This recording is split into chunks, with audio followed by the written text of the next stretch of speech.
अस्सलाम वालेकुम एवरीवन। आज हम बनाएंगे गुड़ वाले चावल और आप देख सकते हैं कि कितने ज़बरदस्त से ये तैयार हुए हैं। आज मैं आपको इनको तैयार करने का बहुत इजी तरीका बताऊंगी। सबसे पहले हम पानी गर्म कर लेंगे। जैसे ही पानी गर्म होगा उसके अंदर हम करी को ब्रिक कट करके शामिल कर देंगे। साथ ही हम 2 कप ऑयल शामिल कर देंगे। आप यहाँ पर घी का इस्तेमाल भी कर सकते हैं। याद रहे यहाँ पर जो मैंने पानी लिया है वो मैंने राइस की मिकदार के डबल लिया है। ऑयल शामिल करने के बाद हम इसके अंदर सफ़ेद ज़ीरा शामिल कर देंगे और चम्मच की मदद से अच्छी तरह से सबको मिक्स कर लेंगे। इसकी मदद से अच्छी तरह से मिक्स करके इसे ठहरा देंगे जब तक कि इसके अंदर अच्छी तरह से उबाल नहीं आ जाता। इसके अंदर अच्छी तरह से उबाल आ जाएगा तो उसके बाद हम इसके अंदर शामिल कर देंगे। यहाँ पे जो मैं राइस शामिल कर रही हूँ मैंने इन्हें पहले अच्छी तरह से 2 के 30 मिनट के लिए भिगोकर रख दिया था। शामिल करने के बाद हम चम्मच की मदद से अच्छी तरह से इसे मिक्स कर लेंगे। यहाँ पे हम इसे फुल आंच पर ही पकाएंगे, तो कम या मीडियम नहीं करेंगे। ये जो रेसिपी मैं आपके साथ शेयर कर रही हूँ, अगर आप इसी तरह से गुड़ वाले चावल बनाएंगे तो ये बहुत ही ज़बरदस्त और बहुत ही टेस्टी बनेंगे और कम टाइम में ये बहुत ही अच्छी रेसिपी बन जाती है। इस रेसिपी को बनाने में ज़्यादा मेहनत नहीं लगती बट ये बहुत ही ज़बरदस्त सी बनती है।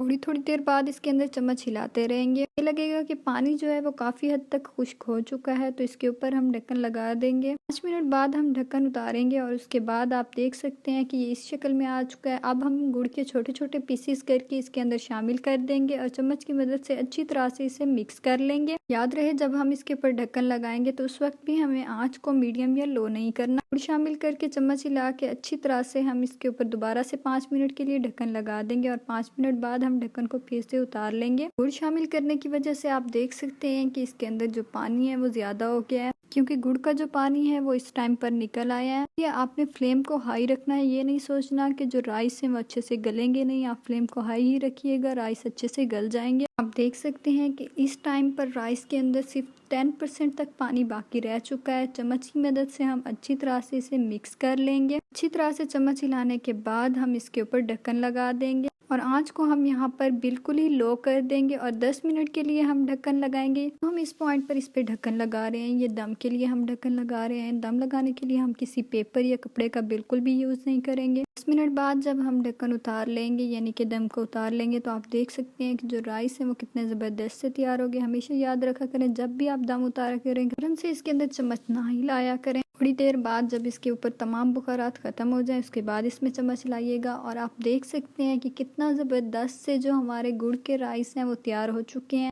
अब हम इसे डिश आउट कर लेंगे। उम्मीद करती हूँ कि आपको मेरी आज की रेसिपी पसंद आई होगी। लाइक करना और कमेंट करना मत भूलिएगा। साथ ही मेरे चैनल को भी सब्सक्राइब कर दीजिएगा। इंशाल्लाह नेक्स्ट वीडियो में मिलेंगे एक न्यू रेसिपी के साथ। तब तक के लिए अल्लाह हाफिज़।